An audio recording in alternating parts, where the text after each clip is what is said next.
All right, so Assalamu alaikum wa rahmatullahi wa barakatuh, everyone. Inshallah, today, let's just first look at what we had done previously, just so that we're on the same page. Last time we talked about, let's say, we were talking about Fiqh of Marriage, of course, and I believe we covered, well, let's go over this.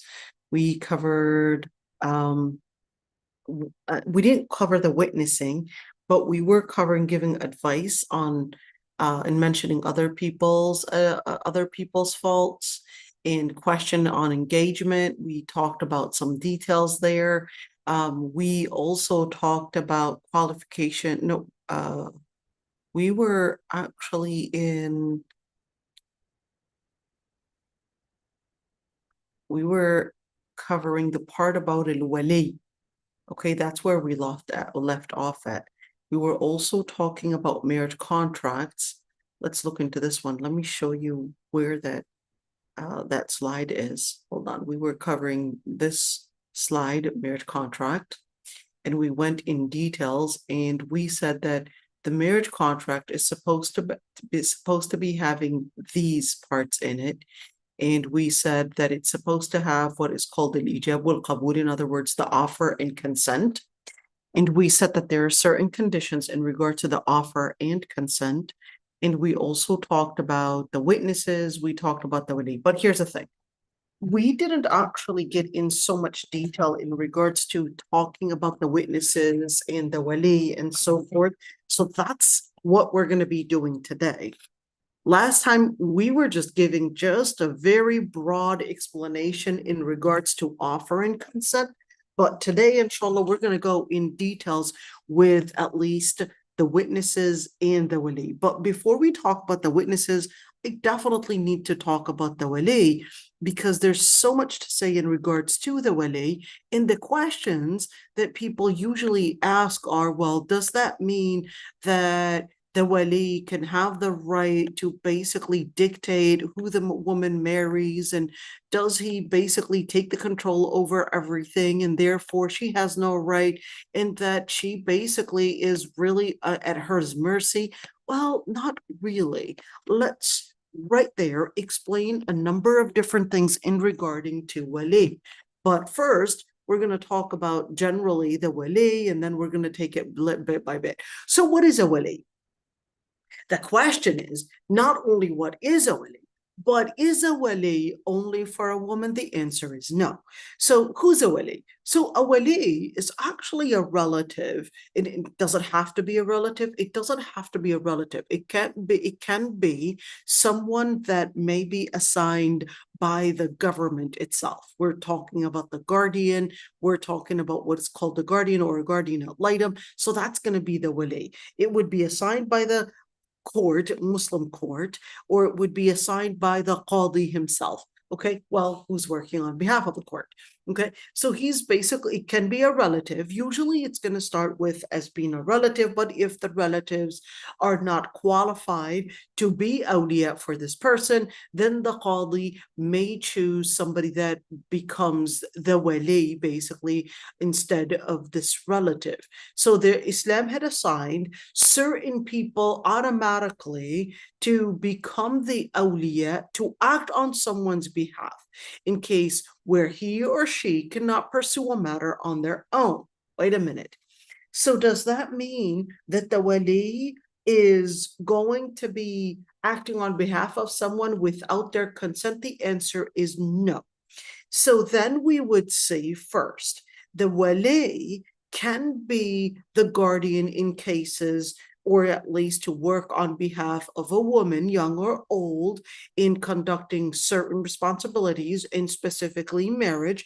Someone young, someone with a partial or a full mental disability, male or female, someone with complete mental disability, male or female, someone with a financial disability, such as a gambler or a male or female. Okay, let me just talk about some of these. When we talk about wali, A wali can be a person that is going to be a guardian, whether we're speaking about a guardian to conduct a certain specific responsibility, or a guardian that basically is a guardian over a number of different responsibilities.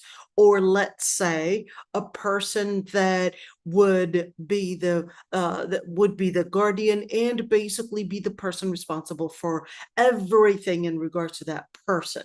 So whether they are to, let's say, make a rent, buying something, or perhaps maybe getting married or getting a divorce, or maybe running a business, etc., all of that. If there is a guardian, there is a general, let's say, there's a guardian that's an absolute guardian that's basically going to be conducting and basically giving the work and basically responsible for any legal act. It's usually any legal act. Every legal act that they would do, it would not be approved unless the guardian approves that this would be done. Now, there are certain guardianships that are exclusive. In other words, they're partial guardianships, such as, for example, for marriage. Okay, for marriage, if we're talking about a woman maybe needing a wali to get married, that's very partial. That doesn't mean that her wali can somehow say, well, I'm your wali, therefore you can't do business, or you can't go to college, or can't do this, and then say that he's the wali. Okay, so legal guardianship, we're speaking about one that can be comprehensive and can basically go into different areas and can be exclusive to particular matters. So it can be exclusive on even someone, for example, as a financial disability. What do you mean financial disability? Well, this person is a safi, a gambler person, probably has money, wanders them, doesn't even know how to do money management. All of that basically would require a guardian to intervene, and then basically say, you know, here's what's going to happen. I'm going to take over this money. This money, I'm not going to use it for myself, but this money, I'm going to come in, and since the qadi assigned me, it could be the person's brother, it could be his father, and then it would be assigned by the qadi, and the qadi will say, okay, I want you to be responsible to make sure that this person, in the way that they're conducting their financial, I guess, spending, distribution, or whatever it is basically coming in for his sake, and not necessarily being wandered around for the wrong sake. So then, therefore, there would be this wali on behalf of a male, even if he's a male and a grown male, and hey, he made a lot of money, he's a millionaire, but guess what? He has a financial disability, doesn't know how to conduct his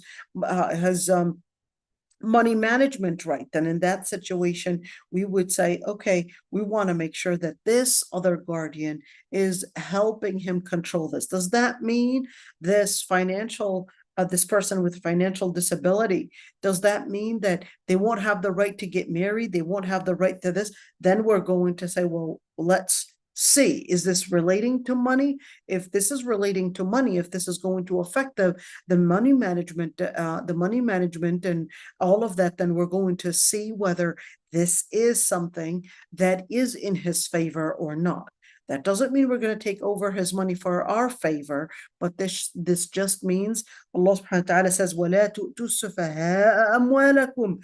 Do not give as-sufaha, those with financial disabilities, amwalakum, their money, or your money, in fact. Why? Because if they misuse it, then this is a loss for them and a loss for the society as well. This is a loss for the society. This is a loss for him or her as well. So in that situation, we would have limited guardianship. There is more, let's say, unlimited guardianship to at least, well, it's always going to be limited guardianship, because the guardianship, they're not going to necessarily come in, and depends on the case, of course, because if we're talking about a complete mental disability, then that's going to be a wider type of a guardianship.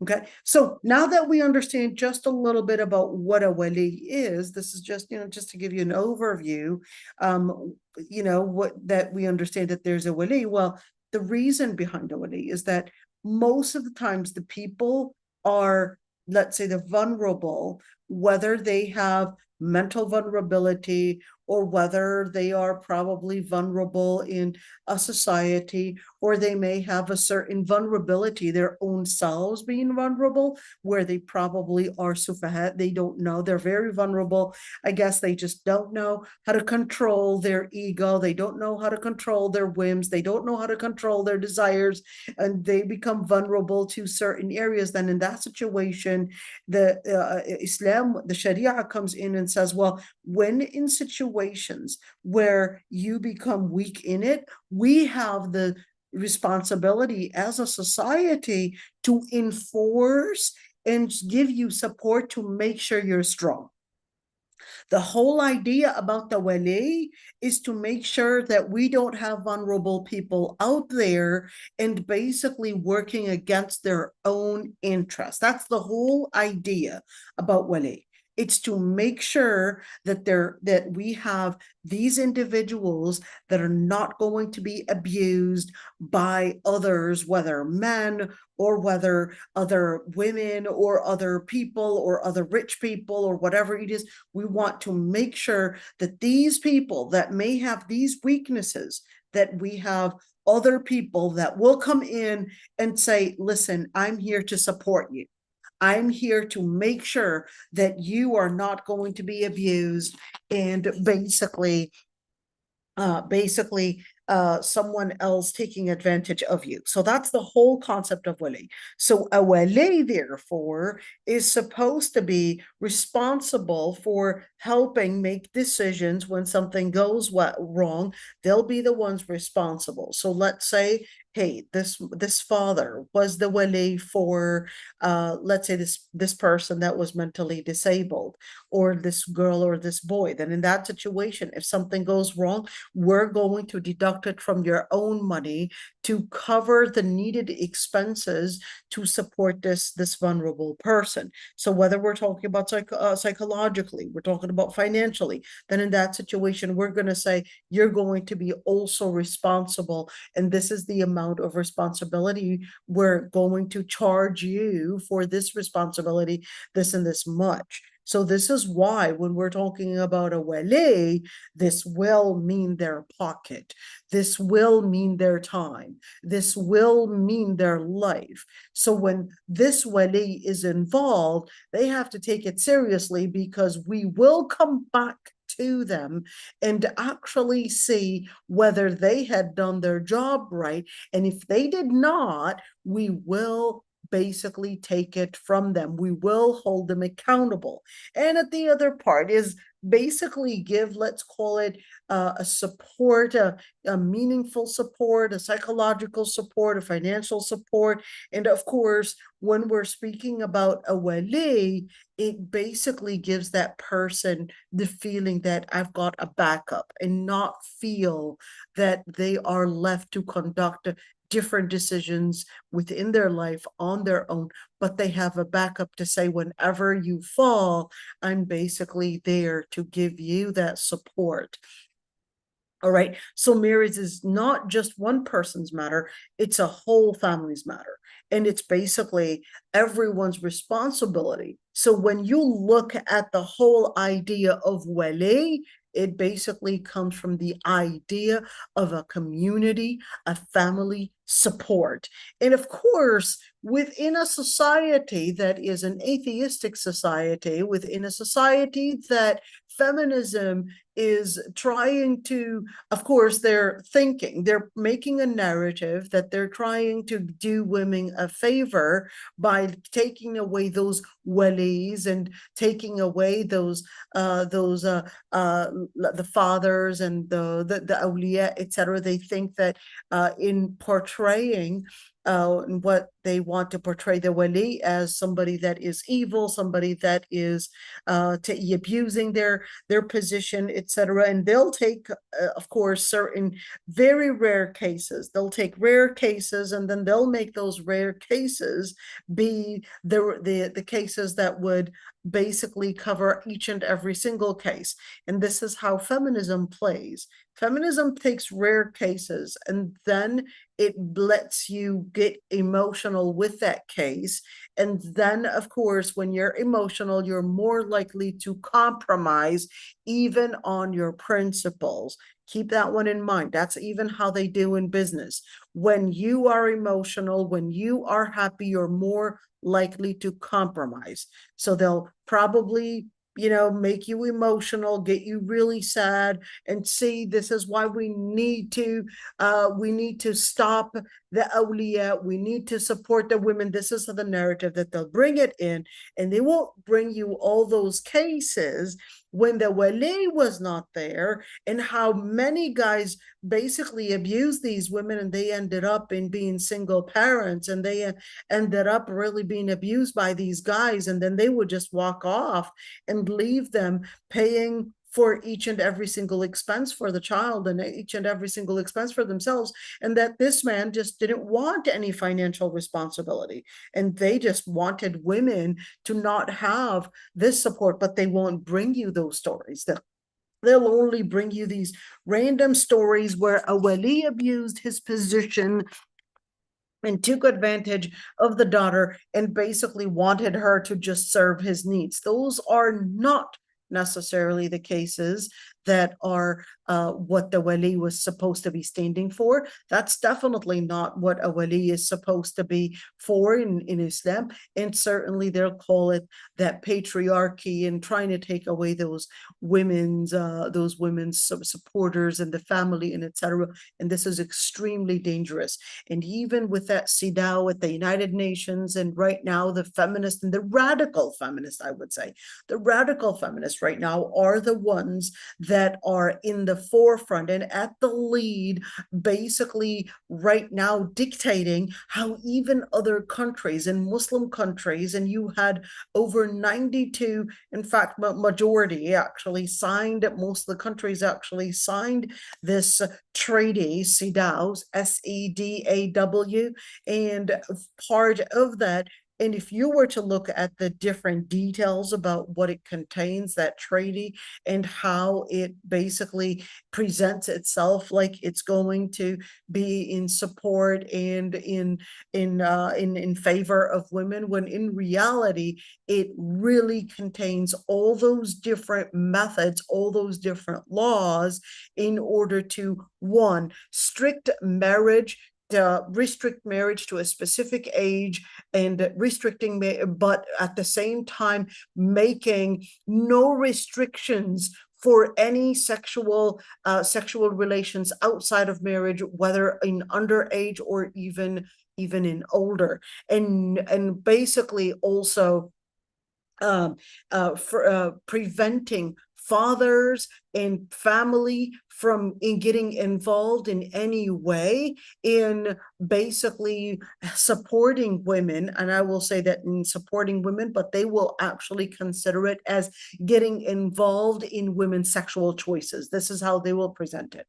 We're getting involved in women's sexual choices, but what it really is trying to aim at is bringing in more women involved in sexual activity that is in prostitution.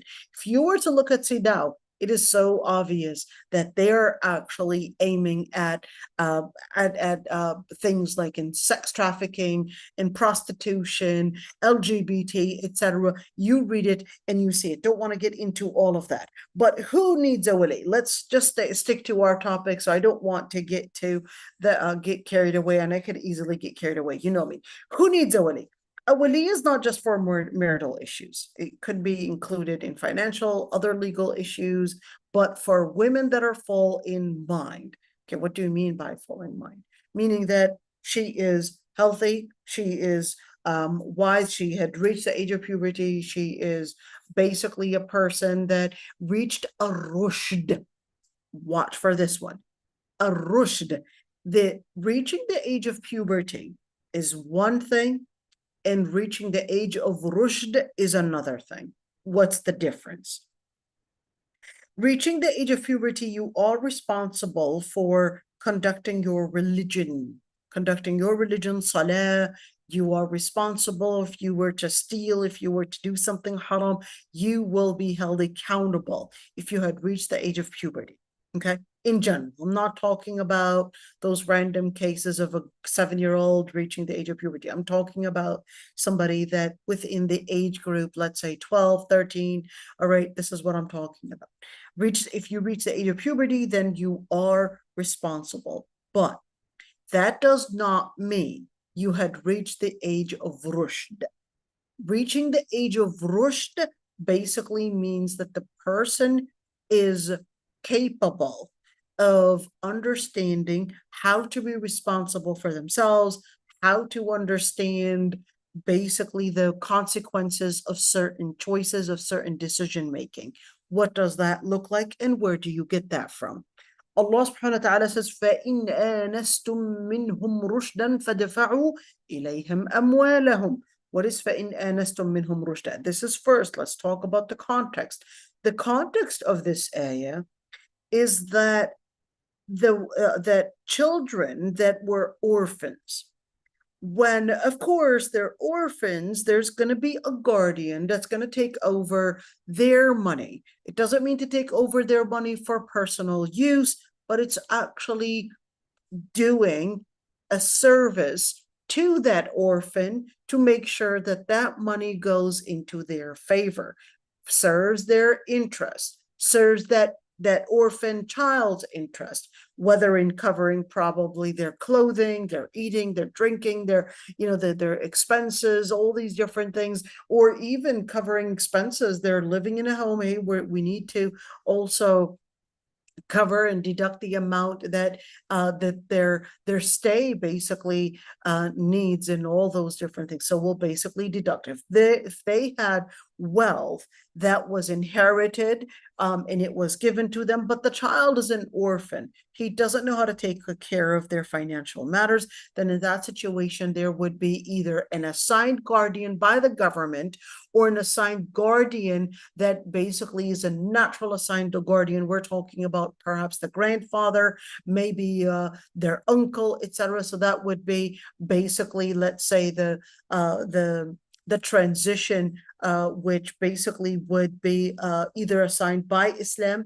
We're talking about the grandfather, etc. In other words, automatically going to a certain guardian, or it can be by the government. All right, so when the ayah talks about this case, it says, فَدَفَعُوا إِلَيْهِمْ أَمْوَالَهُمْ إِنْ آنَسْتُم مِّنْهُمْ رُشْدًا. You basically would give them their money, إِنْ آنَسْتُم مِّنْهُمْ رُشْدًا, if you sense rushd. What is rushd? Rushd is basically mental maturity. What do you mean by mental maturity? They're capable of understanding how to, one, manage their money. They're capable of understanding the consequences of their decision making. They're capable of knowing how to hold their desires, or their, let's call it, their urges, to make sure that they know that, hey, it needs to go in the right place. This is mental maturity. This is the maturity. They know how to control their urges to make sure that it goes where it belongs. This is maturity. This is فَإِنْ آنَسْتُم مِّنْهُمْ رُشْدًا فَدَفَعُوا إِلَيْهِمْ أَمْوَالَهُمْ, then give them their money. That's not only in regards to money, but this is actually speaking about rushd, helping us understand the rushd. Understanding rushd also comes in when Allah subhanahu wa ta'ala says in Surah Al-Hujurat, وَعْلَمُوا أَنَّ فِيكُمْ رَسُولَ اللَّهِ لَوْ يُطِيعُكُمْ فِي كَثِيرٍ مِّنَ الْأَمْرِ لَعَنِتُّمْ وَلَكِنَّ اللَّهَ حَبَّبَ إِلَيْكُمُ الْإِيمَانَ زَيَّنَهُ فِي قُلُوبِكُمْ كَرَّهَ إِلَيْكُمُ الْكُفْرَ وَالْفُسُوقَ وَالْعِصْيَانَ أُولَٰئِكَ هُمُ الرَّاشِدُونَ. Allah subhanahu wa ta'ala makes it clear that who is a rashid? he says, and know that the Prophet ﷺ was amongst you. That was when he was, okay? وَاعْلَمُوا أَنَّ فِيكُمْ رَسُولًا لَوْ يُطِيعُكُمْ فِي كَثِيرٍ مِنَ الْأَمْرِ لَعَنِتُّمْ وَلَكِنَّ اللَّهَ حَبَّبَ إِلَيْكُمُ الْإِيمَانَ. But Allah subhanahu wa ta'ala made Iman, faith, lovable to you. كَرَّهَ إِلَيْكُمُ وَزَيَّنَهُ فِي قُلُوبِكُم, made it beautiful in your heart. كَرَّهَ إِلَيْكُم, and made الكفر والفسوق والعصيان, basically something that is detestable, something that you don't like. What is it? Al-kufr, basically staying away from faith.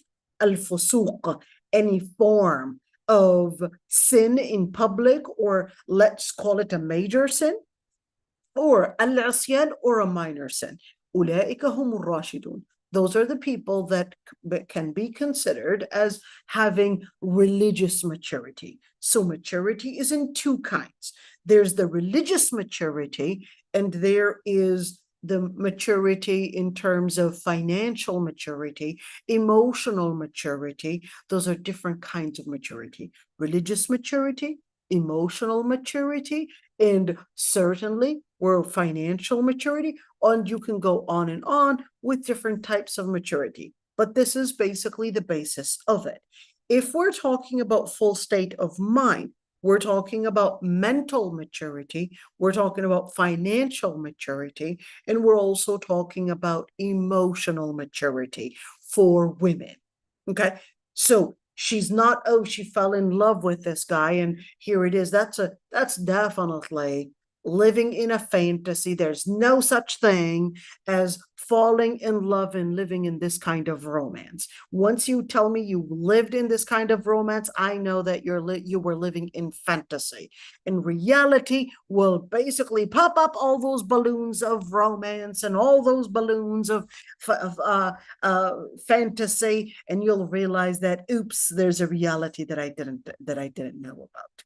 Okay, all these love kind of relationships and all of that, that's basically telling me and that you are not emotionally mature.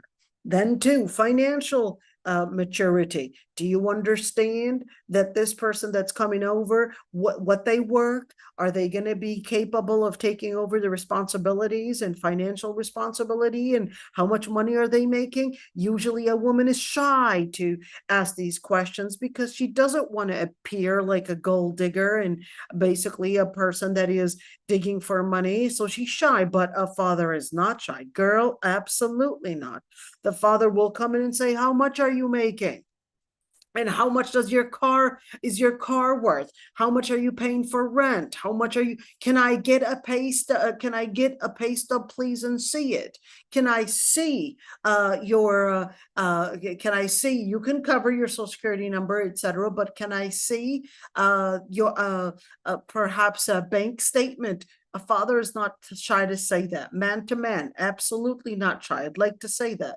I'd like to see that, and I'd like to ask these kind of questions. Why? Because dads usually have a financial maturity, and they're not shy. They know what it means. They come into the house, and they'll be right there looking at everything and seeing, I guess, money signs over everything, and just giving you a general idea, because they know that this money sign actually means and shows effort. It shows consistency, it shows commitment, and that's what dads want to look for. So that's basically is that woman having that financial maturity to recognize what this means and how this person is going to be committed, responsible, and so forth, and that she won't end up needing to basically start working and basically needing to cover all the expenses, even though she could be perhaps pregnant and so forth.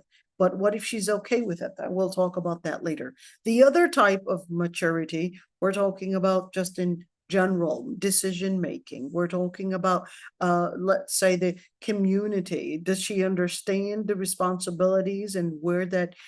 So we're talking about responsibilities. Does she understand how to see whether this person is really committed or not? Really a person of responsibility, a person of manhood, a person of masculinity, etc. So now that we're talking about financial maturity, we're talking about emotional maturity. We're also talking about religious maturity. Religious maturity takes more than just being a person with a beard or a person with niqab. No, religious maturity actually means an actual practice, an actual commitment. And that even if it's going to cost you money, you're willing to give up on that just because you know that Allah subhanahu wa ta'ala is going to hold you accountable for it. That's religious maturity. That's religious maturity. And guess what? It's so easy to be on a pulpit, grow a beard, wear a thawb, and basically hold a tasbih and speak like a religious person. Oh, that's very simple. You can ask any actor. They know how to do it. That's not hard. Religious maturity is really when you practice it, when you're willing, when in your deen, when you basically have a certain responsibility. Are you really going to act with your religious maturity? You're going to really be practicing it. Are you really going to be living that trust? Are you really going to be trustworthy on money? Are you going to be trustworthy in people's rights? Are you going to be trustworthy in your tongue and how you speak? Are you going to be trustworthy in really being committed to the deen? Or is this just an appearance that you would wear in order to get people's trust, in order to win certain investments? And trust me, in a man's world, there are many that play this religious appearance. Many play this religious appearance to basically get around. Oh, they'll go to Umrah. That's just going to cost them like $5,000. Yeah, as long as it basically gives me the label that I have religious maturity, and that way people can trust conducting business with me. And then later I can scam people left and right. Well, it gives me a religious appearance. Yeah, that's basically worth it. They'll consider that as a marketing or servicing, being in service for their marketing purposes. Yeah, they'll go for Hajj and they'll wear a beard, they'll wear a thawb, they'll basically memorize certain drus that they'll hear it. But you want to remember, having the wali on board, they'll do, and they'll have, subhanAllah, these sensors. Those awliya, they'll have these sensors and they'll do their, the dads are really skeptic about everything. They'll go and start being skeptic about everything. They'll tell, I'm not comfortable with that person. Dad, why are you not comfortable with that person? He looks just fine. He's looking great. I am not comfortable with him. Something's not right. And you'll see dad sensors coming in, and you don't know how. You don't know, how they did it, but there's another sense. And certainly it's not just a sense in having some kind of an intuition type of thing. It's not an intuition. It's basically something that Allah subhanahu wa ta'ala had given with experience. It comes with experience. They had been, especially those that worked in business, they understand what I'm talking about. Those that work in business, they deal with a lot of people. And guess what? When you're emotional, you're willing to compromise. And of course, they know, and whether we're speaking about emotional to being happy or being sad, those people in business, they understand what I'm talking about. They'll make you happy. They'll make you happy. They'll crack jokes. They'll be the nicest people. And that's when they know, once they get to that state where you are comfortable with them, whether you're happy or whether you're emotional, very sad, that you're willing to compromise and willing to give them your money. If you see a beggar, they'll be like, my daughter is this, I'm basically broke, my husband died, and all of that. They'll get you into this emotional state. And once you're in that emotional state, you'll be like, you know what, here's $50, here's 100, here's 3,000, here's whatever. Once they get you into that emotional state. And that's the same thing. When they'll probably get you really happy. And once you get really happy, you're willing to basically say, you know what, here's this, I feel very comfortable. And they know how to play the game. And that's one thing, is that a lot of those scammers, they play on women's emotions. They'll make her feel she's wanted. They'll make her feel she's loved. They'll make her feel she's everything in their life and all of that. And then they basically get a consent from that woman. And then she basically, hey, she's giving herself to them. Why? Because they know how to play on their emotions. They know how to play on women's emotions, make them feel like she's the princess. I never felt so comfortable with you. You're the woman that really makes me feel my manhood, etc. And then of course, that was just nothing but a game. So that's why when we look at a wali is basically to give that emotional support on religion, emotional, or at least say religious support, financial support, and certainly emotional support. Make sure that she's not going to be schemed and vulnerable to anybody. And that's where the wali is supposed to be coming in for. Well, what about the part about a mahram, like for traveling and stuff? Is that a wali? That's not a wali, that's a mahram. A wali is a different level. So the mahram is someone, a mahram is someone she cannot marry, and therefore he more is like a chaperone. Okay, so that's a mahram, and he's it can be a chaperone, it can be just a family member. Okay, a family member that's basically showing showing relations. Okay, but a wali is a relative that holds a certain legal responsibility. It's only one wali at a time, depending on the case. Okay, would be one wali at a time. We can't have more than one wali. What if she had, her father was dead and she had 9 brothers? Okay, which one is the wali? Any of them can be the wali, but at the end, all right, at the end, we would only have in that moment where the girl is getting married, any of her brothers can be the wali at that moment. Can she choose whomever she wants? She can choose whomever she wants. And in situations where another wali is saying, you know what, yeah, you cannot be the wali. Let's say the eldest brother is saying, I'm supposed to be the wali. Not necessarily the eldest brother, not necessarily. But let's just say that the eldest brother said, well, this is not the right person. And then the younger one, he said, well, he's absolutely fine. But the older brother, of course, the younger brother is then going to come in, and perhaps the sisters basically coming in to support that opinion. The older brother, he's just a narcissist. He just wants to be controlling, authoritative, etc. All these different things. Then the qadi, the judge, will come in and actually say, okay, Mr. Older Brother, tell me, why do you think that your objection to this guy is a good idea? He'll say for 1, 2, 3, 4 reasons.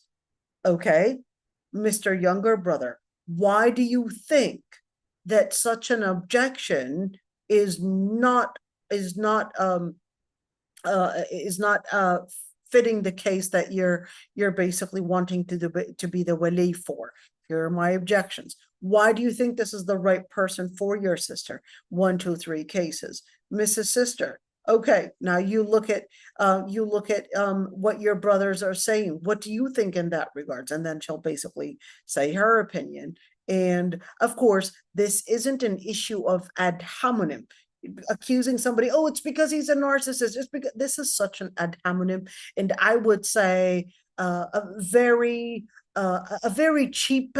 Many times, it's a very, very cheap accusation. By the way, sorry, ladies, this is so common that everybody is left and right making all these diagnoses on people. That person is a narcissist, he's a gaslighter, he's this, and all of these different things. It's like, sorry, first of all, that's not a diagnosis. That's number one. Number two is that it's so easy to accuse somebody of having ill motives, or at least personal motives, or self-centricity, and all of these different things. It's so easy to judge people's intentions. You're not going to do an ad hominem right there, regardless of how you feel about your older brother or your younger brother. It's not a personal attack. We're here trying to investigate, regardless of whether they are really narcissists. Maybe it is true. Maybe they're just, wanting to be authoritative. But right now, we are discussing this person that's asking for your hand, and your brother said that he does not have a good job. Your older brother said that he has a history of quitting multiple jobs, a history of domestic violence, a history of this. Now you telling me that, oh, he's just bringing these things up because he's just wanting to be authoritative. He's just a narcissist. He's a liar. He's all of that. Then we're going to say, wait a minute, we're going to investigate to see whether this is true or not. Okay. Now going into this personal attack is irrelevant to what we're talking about. We're talking about the actual objections that he's laying out. We're going to investigate to see whether this is true or not. And this is usually what happens. What usually happens in courts, and at the end, you know, you would see the judges dismissing many cases, is when women, sorry ladies, but this happens even in American courts.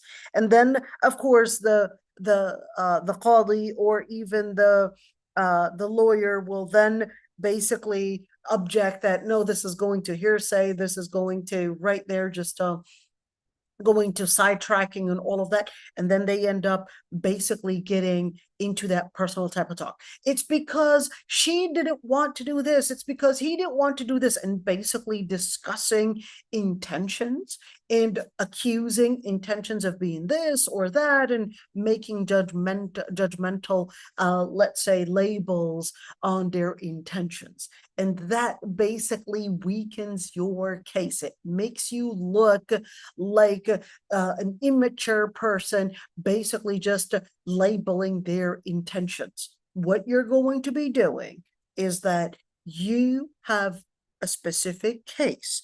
You're going to bring evidence. If, let's say, this person is, let's say, hardworking, this person has a job, this person this, then in that situation, they have to prove it.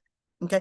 They have to prove it, not you coming in and say, oh yeah, he's just wanting to be judgmental. Anyways, his wife said this about him, and start bringing up all these different things that one day was one time said, and one day when you guys were little kids, one time he did this to you, and all these different things. You know, I'm not talking about serious matters, okay?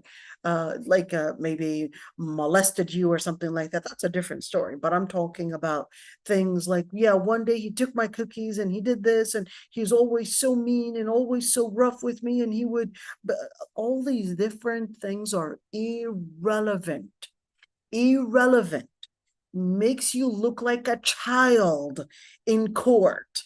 So you have to learn how to not be in this personal thing and have to look at what the qadi is looking for. Okay.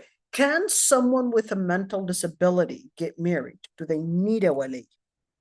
Okay. Now, of course, when we speak about a wali is not only, like I said, not only for marriage, but same thing if we're talking about just, you know, exclusive to these cases. Can someone with a mental disability get married, or do they need a wali? A person with a mental disability, what does that even mean? So there are two kinds of mental disabilities.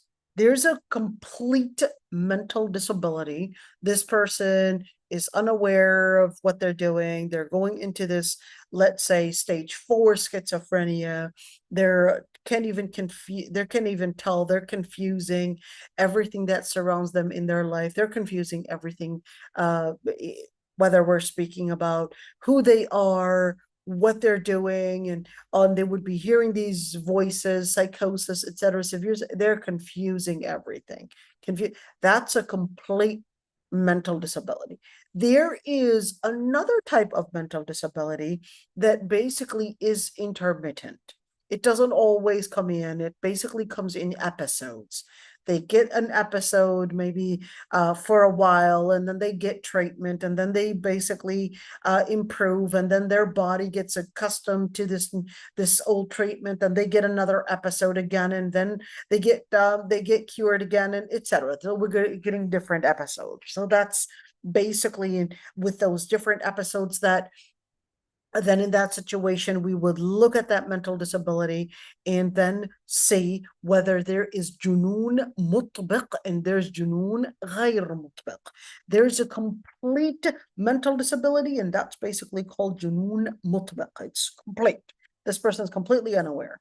unaware doesn't mean they'll live their life. They'll go to the bathroom, take showers, they'll do these normal things. You're seeing a person that's walking and basically speaking to you, but then their brain does not understand where and who you probably are. They're doubting, probably they're even doubting their own parents, whether they're their own parents, but even doubting who they are. They think that they were somehow billionaires and someone took their money, and they would think that someone is tapping them, and that they're being controlled by the government, and the government's trying to control their whatever, all these different things that we would see with people with schizophrenia. And it is more common than you think, a lot more common than you think. And they will basically appear normal, but they're a lot more common than you think. And I don't know if it's foods,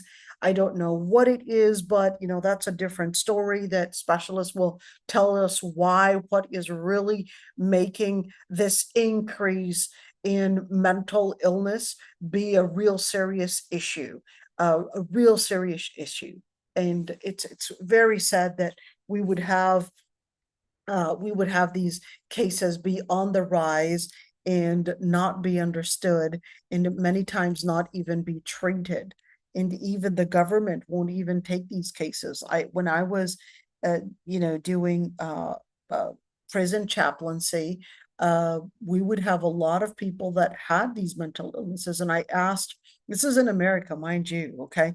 And I asked, well, why are these people here and not in a hospital? They said the insurance doesn't cover their stay at the hospital, and it's dangerous for them to stay in the society and basically out on the streets. So they would end up being imprisoned because it's not safe for the society to have them basically out in the streets. So they'll basically imprison them. So the hospitals, they're refusing them because they don't have their insurance to cover them, and then they end up being in prisons. Just imagine that. Isn't that just so cruel? What a cruel system. What a cruel system. I mean, this person is ill. Just imagine a person, because they have cancer and the insurance is not covering it. And imagine putting a person like that in prison because, their responsibility. And that's the same thing with a mental disability, or their responsibility on the society. So the best thing to do is just put them with these criminals. That's exactly like putting a person that has cancer because the insurance doesn't cover it. And instead of, making the space to help them basically cover their needs, they're put in prisons. And when you say prisons, you're talking about limited resources. I mean, extremely limited resources. You're speaking about an area that is full of criminals abusing one another. And certainly when you're talking about criminals, you're talking about a complete immaturity to deal with the normal people, let alone with people that have mental disabilities. And in prisons, you basically have all these rules that are to discipline. But then when you have rules and all these rules on a person that can't even understand basic rules in society, let alone prison rules, just imagine the cruelty. Just imagine when you go to prisons. I must admit, I mean, alhamdulillah, I'm just doing right now, even, alhamdulillah, even being abroad, I do prison chaplaincy, alhamdulillah, that it's online, because going in person in that prison, man, it was giving me a trauma. Wallahi al-azim, just hearing those doors close on you, just, oh my God, I can't, oh my God, just, I'm claustrophobic. So those doors closing, door after door closing, and you'd be passing just to get to the area where we're conducting the class. It's going into probably almost 15 doors just to get to that area that we're supposed to be doing the class in. And every single door you have to, speak to the camera and all of that.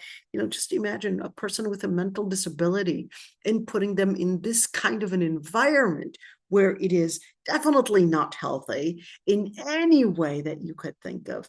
But subhanAllah, just it's so sad. Anyhow, but there's a different kind of a mental disability, and that is called al-'ata. Let me explain this one for a bit. Al-'ata, it affects the person's words and actions and concentration. They can seem abnormal at times, and they can be normals. So what are we talking about? When they speak, I would say like they're copying, pasting words. And what that means is that they'll copy words and they'll quote a quote that's a beautiful quote and just put it in the wrong place. They seem like they're mature people at times, and at times you're like, is this person really thinking? Is this person really understanding what they're doing? Is this person really thinking right? What are they doing? Do they really understand what they just did? And they're not even acting on in service of their own favor, in their own interest either. And when they speak, they may have words that make them seem like they are so wise. And at other times, you're like, this person is just insane. That's al-ma'tu. Okay. That's a person that is ma'tu. And of course, just as we have, let's say, absolute mental disability, we can have something like an intermittent mental disability, which can be somebody like al-ma'tu, and that's the category. Now, you want to keep in mind, at the time, the legal experts / fuqaha, when they put in these classifications, they weren't experts in they weren't experts in medicine, they weren't experts in psychiatry, so they didn't necessarily go into making these classifications and say, okay, here are the types of illnesses and this is the category they're going to put them in. No, they just said, there's a al-junoon al-mutbiq and there's junoon ghayr mutbiq, and then we'll let basically the experts, the psychiatrists, basically tell us, is this person within the category of complete or incomplete, meaning we're having episodes of this person basically not mentally able. And of course, you want to keep in mind that when we're speaking about, those intermittent cases, it doesn't have to be at the same level. So you can have a person may have episodes, and you can have someone that, let's give an example, maybe a person with autism. Okay, this person that is autistic is completely different than, in the stages. When somebody is on the spectrum, is completely different than a person that is completely autistic and not capable of probably using the bathroom or probably even talking. All they do is probably just repeat words, etc. That's a completely autistic person. This is actually within the category of a complete mental disability. Okay, but a person that is on the spectrum, they could be doing just fine.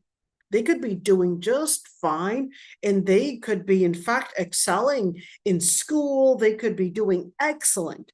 Okay, but they definitely may lack social skills and probably social maturity, but that may be put within al-ma'tu.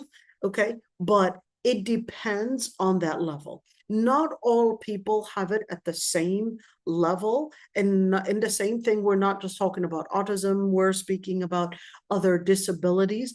And most of those that are I would say in school, they would be bullied, etc. Most of the times they may lack social disability that the other people are noticing. Other people are noticing their vulnerability, and then they end up getting bullied. So what I would say is that area that other people may notice could be the family that they've got a problem. They have some kind of a disability, but not everyone is capable of identifying what category is it, what is the problem, etc. That would need an expert in psychology to basically say, well, this is what they lack, this is the problem, this is what they would be classified as, you know, within this disability or whatever it is, but not everyone is an expert. Same thing. Even when we're talking about fuqaha, they're not necessarily experts within that area to say what classification is this, but they'll just tell you that there is junoon mutbaq and junoon ghayr mutbaq. I know the word junoon, which means being crazy or insane.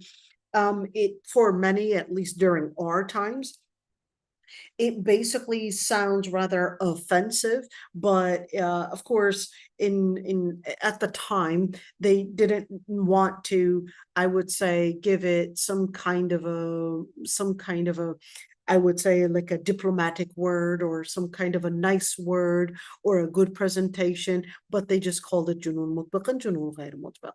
All right, so mental disability, or it would be, hey, people that may need support, or just give them different names, etc., in order to basically cast away all those stereotypical images that may make life harder on them, etc. That's absolutely fine. I'm just breaking it down for you.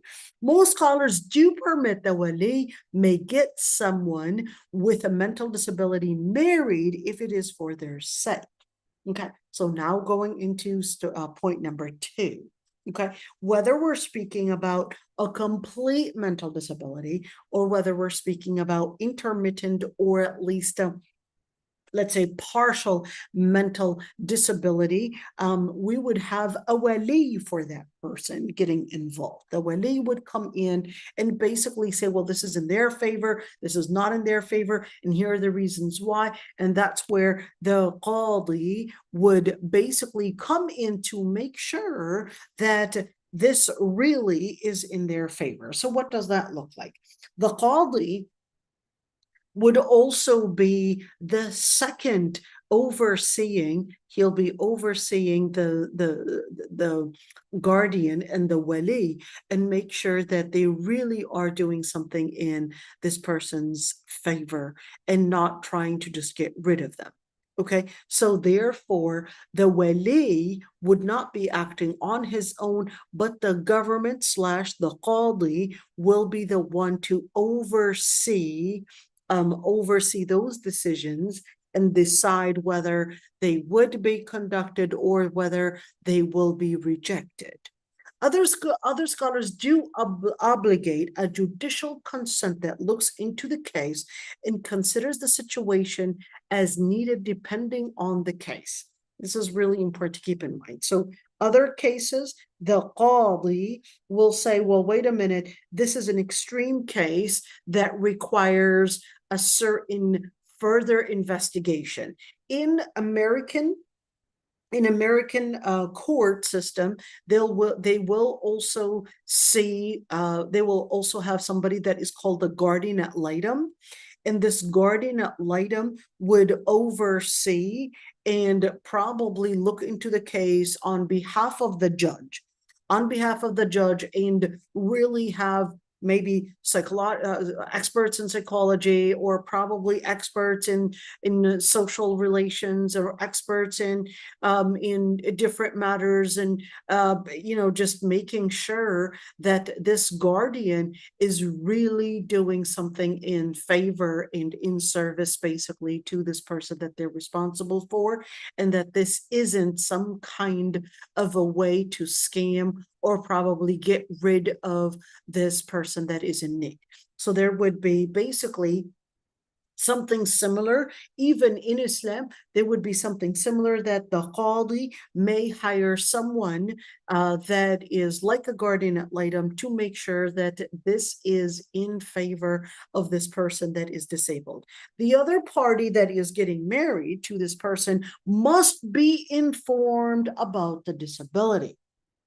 They must be informed about the disability. And certainly when we say informed about the disability, this isn't just to give a name. This isn't to say, hey, our, let's say X or Y is on the autism spectrum and that's it. We would like you to go in details and actually say they have an issue with 1, 2, 3, with 1, 2, 3 areas.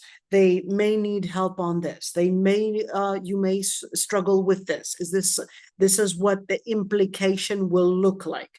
Are you capable of basically living with such challenges or not? So in other words, we're not just giving them some kind of a label, but we're letting them know what this means. And certainly during our times, it's a lot easier to research what that means. In other words, do your homework and make sure that that you fully understand what they are going through and see whether you are capable of living with such challenges or not.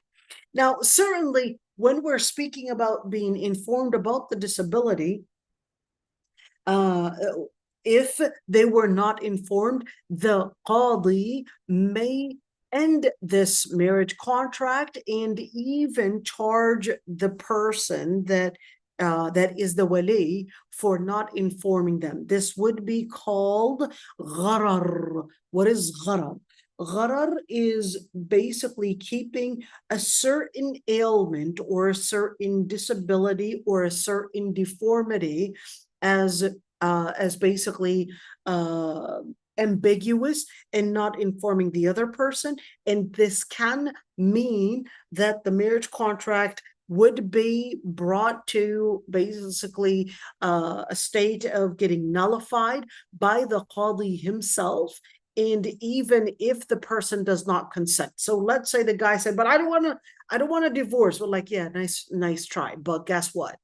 You and your wali failed to explain this deformity or this disability, and therefore this basically resulted in harming this person in 1, 2, 3 ways. And then the qadi will basically do what is called al-fasq. What is al-fasq? Al-fasq is not a divorce, but it's basically a separation that the man, whether the wali or whether the man himself, cannot basically say, well, you know what, I'm bringing you back. No, sorry. This fasq is only to be basically brought together or nullified or etc. only by the qadi himself. Okay. Now the mental disability must not be at the level where that person may cause personal harm to themselves or, of course, or harm to others. Because if this disability is, let's say this person is suicidal, or let's say this person is homicidal, right? Yeah, they have homicidal thoughts and all these different things, then that situation where we're going to go further and we're going to say, well, this person is a danger. This is what it means. They're a danger to themselves and they're or probably a danger to others. Then in that situation, we need to look further and actually make it clear.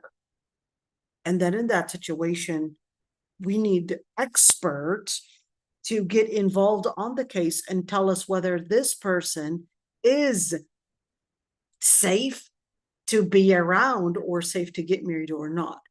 Okay, a wali. What if this person misuses, if we're talking about a wali for a safi? What is a safi anyways? So a safi is basically a person that wanders their energy in where it doesn't belong. That's a safi. Whether we're speaking about a safi in money, financial safa, or whether we're speaking about, let's say, putting their energy in where it doesn't belong. You understand what I mean? Okay, so a person that is a safi, at least financial safi, financial disability. Okay, it's basically a person that misuses his money in ways that are contradictory to Islam and mind. Okay, such as someone that gambles, buys trivial stuff with a lot of money, or sells expensive things for a little money. Okay, so this is something expensive and then he sold it for a really cheap price. or this is something, or this person buys trivial stuff. So yeah, perhaps a Bugatti, but then fails to probably pay the rent or pay his house mortgage. It's like, so you bought a Bugatti, but then you didn't even recognize that you had other expenses to pay, your rent, your electricity bill, all of these different things. That's definitely, you're buying something trivial, even though you thought that, yeah, it's 400,000 or whatever it is the cost is. But then you don't have that money to basically cover what's even more important. You could have just bought a car that's probably $5,000, $6,000, and it would do you well and basically serve you in your transportation. But then you will have the different means to cover your rent and expenses and other foods and all these different things. But then, of course, this is a safi. You just wanted to appear rich. Two, a safi is different than a person with a mental disability, since this person is complete in his mind, but basically does the wrong financial actions and decision making. Now, Shafi'i, they don't obligate that a person in such a case must have a wali in order to get married, buy, sell, or do financial transactions. So the Shafi'i, they'll say, no, we just need a wali, since they lack financial maturity, then we just need a wali just for their financial financial decision making. That's it. But not a wali for getting married or a wali for basically doing other decisions. Okay. Other scholars like the Hanafi, they don't consider a wali for marriage, but do consider a wali for transactions. So what does that mean? So for the Hanafi madhab, they'll consider that no, the wali is just like we said earlier. They said, well, they lack the maturity in conducting money decision making, but not necessarily in marriage. So they shouldn't need a wali, even though they are sufaha, but they don't necessarily need a wali to help them make the right decision for marriage. The Malikis, on the other hand, they consider the wali's consent is obligatory, and that's mawquf. And that's one thing I'm going to talk about, inshallah, later on. Because many would say, well, Hanafis don't consider that there is a wali for a woman that is in her complete state of mind, or a woman that basically had a marriage experience before. Does she need a wali? And we said, mawquf ala ijazat al-wali. That the wali basically would approve, but not necessarily the person to be present on site during the actual marriage contract. We're going to see that later on, inshallah. So that's really similar to the Maliki's opinion right there. They just said, well, he can do, let's say, business, trade, but if the wali is overseeing this and he's just silent about it, that's all that matters. If he's just silent about it, as long as he doesn't come in and say, objection, look, this is not for your sake, what you're doing is wrong, then of course this is mawquf ala ijazat al-wali, meaning we need the wali to say, approved, yeah, that's actually in his favor. Go ahead and go with the business. Okay. The Hanbali, they consider that depends on the way it is done and whether he was in need for marriage or not. There goes a second one. And this is extremely important. Look at this one. So let's say, all right, let's say, right there, we have this case where this man is so financially irresponsible, and that he gets married to this woman that is a strong woman. She's a strong woman. She's so financially responsible, and she will basically be the person that is the executive director plus the director to say, well, this money goes this is how much money we need for rent, this is how much money we need for food, and all of these different things. In other words, very good financial management when it comes to money. Okay. So in that situation, the qadi might assign her to be the person responsible for the financial money management within the household. But let's say this guy said, hey, I need to get married to a second wife. Oh, guess what? Your wali is your wife now. Oh dear. Oh no, you're in trouble. Okay, what happened? So according to the Hanbali, and this guy wants to get married to a second wife. So what happens? Hanbali considers, depends on the way it was done and whether he was in need for marriage or not. Okay, the way it was done, like what? Like, for example, he got married and he's got some money, but he wanted to do a really fancy wedding. And in that situation, the first wife basically said, well, wait a minute. We're not gonna approve that you get married to a second wife. And here are the reasons why. Why not? Because he can't afford it. But he says, actually, yes, I can. I can afford it. I have a lot of money. You know that very well. But the Qadi just gave you this power to make sure that we're basically making the right distribution, even though, just a note, not all scholars would agree that a woman can be a wali in such a case, okay? In such a case, but we're just going to presuppose this case and make it complex to make things easy. All right, or let's say, so then the Qadi will say, well, let me look into the case. Okay, how much do you want to spend on this wedding? Well, I want to spend $20,000. Can he afford it? We looks into his bank statement. He sees that, hey, he's got this much income, he's got this much money, and then in that situation, the Qadi will say, actually, he can afford this amount of money, and you just didn't want to get him married, and you just basically objected because you were basically not wanting him to get married. And it wasn't necessarily because he can't afford it. And in that situation, the Qadi will basically say, decline. And decline, that is the wife's objection. And whether he was in need for marriage. So let's say she says, well, he already has a wife. It's me.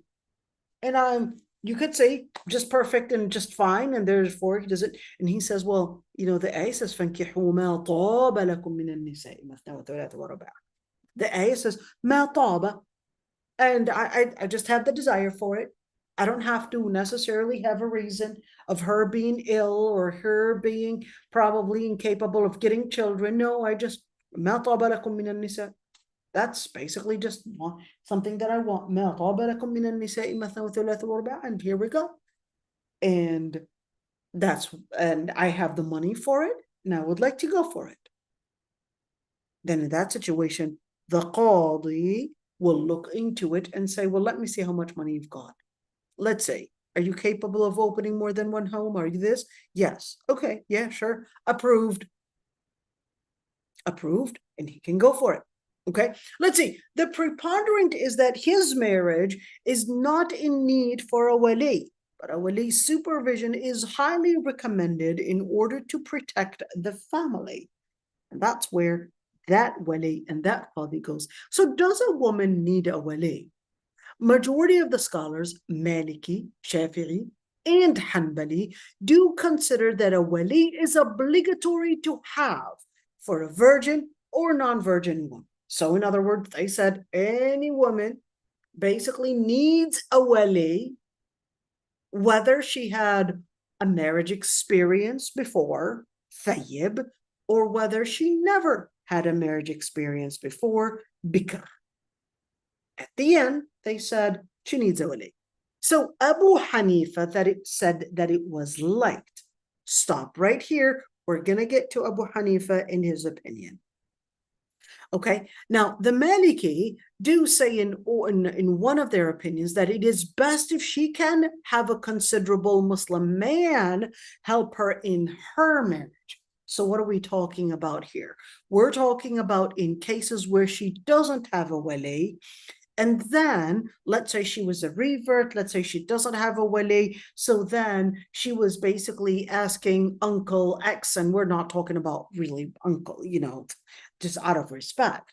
Or somebody, let's say, an older man, can you help me?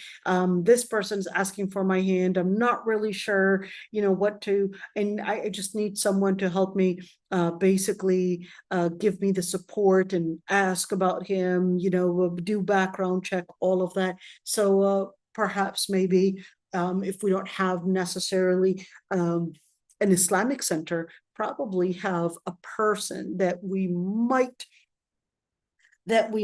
probably recommend that he will really act on behalf of your father. That does not mean that he becomes your mahram.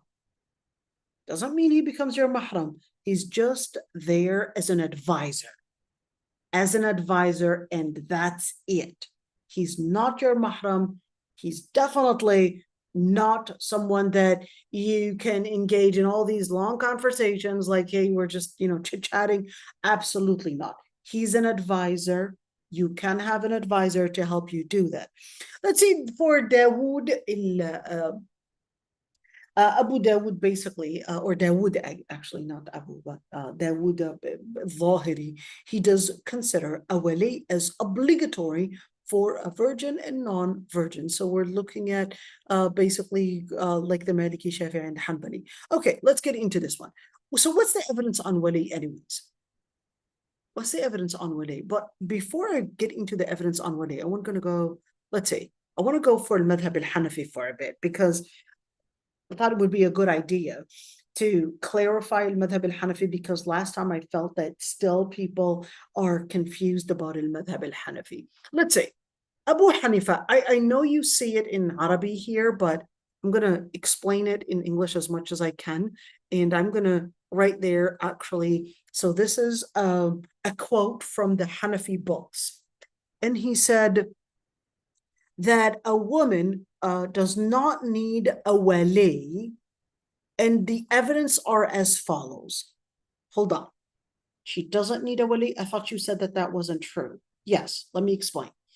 It's mawquf ala ijazat al-wali. What does that look like? In other words, it's not that she doesn't need a wali. It's not that we're not talking about that she's basically living on her own and basically getting married on her own and so forth and not needing a wali. But we're talking about at the time when this marriage, the offer and consent is happening. We've got the witnesses, we've got all of that. He's being informed. The wali was being informed. Your daughter's getting married to Tawfiq or whatever it is. And Tawfiq is getting married to your daughter. And he heard about it, he knows about it, but he didn't want to be present. Okay. And then the Qadi, yes, he will say, okay, I want you to say zawajtuka nafsi ala mahr kada wa kada. Okay. I got myself married to you, and the Aris, or the guy, the groom, basically says, qabilt, and we've got the Qadi looking into the case, we've got the witnesses, we did the very beautiful wedding, etc. Okay. Is this approved by the Hanafi or not? If the wali knows and he didn't object to it, then that's what the Hanafis would regard as acceptable. But not doing it on your own and the wali has no clue about this. To do it on your own and the wali has no clue about it, and then all of a sudden 3 months later coming, hey, meet Tawfiq, this is my husband. Well, your husband, really? Why didn't I have the right to be involved? If you wanted me to get involved when things go wrong, now you want me, meet my husband? Are you serious? Not the Hanafi, not the Maliki, not the Hanbali, and no scholar would approve this. But let's scrutinize some of the Hanafis, and when they said that a woman can say zawajtuka nafsi, etc., what's their evidence? Remember, the majority actually said that no, it's the wali that says zawajtuka binti or zawajtuka ukhti, I got my daughter married to you, and the other guy says qabilt, and I agree or approve or whatever. Okay, and then of course we were talking about just the setting itself. Okay, let's say for al-madhhab al-Hanafi, they said, well, the ayah says, حَتَّى تَنْكِحَ زَوْجًا غَيْرَهُ. Here's our evidence. We got a multiple number of evidence. Let's look into it. They said, حَتَّى تَنْكِحَ زَوْجًا غَيْرَهُ, until she gets married to another man. They said, well, and another ayah, فَلَا جُنَاحَ عَلَيْكُمْ فِيمَا فَعَلْنَ فِي أَنفُسِهِنَّ بِالْمَعْرُوفِ. And in the other ayah, that there's no sin on what they would do to themselves. And this is not فِيمَا فَعَلْنَ فِي أَنفُسِهِنَّ, like, wait, she could do whatever. No, this is talking about specifically about marriage, and whether she approves this certain marriage or and on a condition min ma'ruf, that basically both of these ayahs, they said, well, hey, it's basically letting them be the ones responsible for conducting this action. And that basically they're saying, well, وَذَلِكَ يَدُلُّ عَلَى صَحَّةِ عِبَارَتِهِنَّ وَنَفَاذِهَا لِأَنَّهُ أَضَافَهُ إِلَيْهِنَّ عَلَى سَبِيلِ الْإِسْتِقْلَالِ. Quote, he said, and what this indicates is that their words in conducting marriage or conducting the marriage contract would basically be approved. And since the ayah was basically directing or basically giving them the authority as a form of independence, and did not mention anyone with them. So if she gets herself married from somebody that is kuf, what is kuf? That is qualified. And with the mahar that is equivalent to the mahar that for a woman like her would basically get, then in that situation, that's ma'ruf. That's basically the right thing. They said, well, that's basically one, ma'ruf, meaning it's good. She didn't do anything wrong. Number two, ma'ruf, that it was based on the culture. She didn't do anything wrong. And then therefore, فَلَا جُنَاحَ الْأَوْلِيَاءِ فِي ذَلِكَ. I want to look at this one. So therefore, there's no sin on the wali to let that go. What does that mean? That means موقوف على إجازة الولي. The wali was not surprised that this woman conducted things on her own, but the wali was like, okay, I mean, it's fine. The guy is good. I mean, it's okay. The wali didn't object. And this is فَلَا جُنَاحَ. What is فَلَا جُنَاح? Means there's no sin. What is that supposed to be indicating? That's supposed to be indicating that this isn't that the wali has no clue about this, but this is that the wali knows, but he just didn't get involved. Okay. And let's say a number of different evidences. They said, well, a woman came to the Prophet ﷺ and she said, oh, Prophet of Allah, my father had gotten me married to his nephew in order to uplift khasisata. Khasisa. What does that mean? It's like she was objecting her father forcing her into this marriage to his nephew because she considered that he was khasis. It's like he's this, what we would call a sissy in slang, or that he lacks chivalry, he lacks masculinity. She basically considered that he's not man enough. And she said, and I hate this man. In other words, I absolutely don't approve this. So then, فَقَالَ لَهَا أَجِيزِي مَا صَنَعَ أَبُوكِ. The Prophet ﷺ tells her, approve what your dad had done. And she said, I don't have any interest in what my father had done. So the Prophet ﷺ said, go and get married to man shi'ti. فَانْكِحِي man shi'ti. And who get married to whomever you're interested in. فقالت لا رغبة لي عما صنع أبي يا رسول الله ولكني أردت أن أعلم النساء أن ليس للآباء من أمور بناتهن شيء. That's a dangerous one. She said, have no interest in what my father had conducted, but I wanted to let the women know that their fathers have no right to force them into matters that they do not approve of. Okay. What is their place of evidence? They said, well, the Prophet ﷺ, when he said, فَانْكِحِي مَن شِئْتِ, get married to whom you will. And in the second word in the second statement, and the Prophet ﷺ did not object to what she said, and we would know that that basically is approved by the Prophet ﷺ, and the Prophet ﷺ basically is letting her be the person responsible. In other words, have some sort of independence. And in the third statement, when he said Ajizi ma sana'a abuki, he was telling her, well, you know what, this is you. Are you approving this? In other words, he's giving her the place of power over basically all this matter. Okay. Now, of course, oh dear, what did I just do? Oh dear. Okay, here we go. Okay. Now, just wanted to, let's see, in another quote, Khansa bintu Khidam. What happens? He said, "Ankaha abuha wa hiya kariha." When her father basically got her married, and the Prophet basically rejected it, and another woman, she basically got her daughter married with her consent. In other words, the woman was basically being responsible here, and the awliya, basically her family came in and they complained to who? Basically to Ali ibn Abi Talib, who was the Khalifa at the time. Ali ibn Abi Talib approved this marriage, and basically they said, well, here's our evidence that this is to be approved.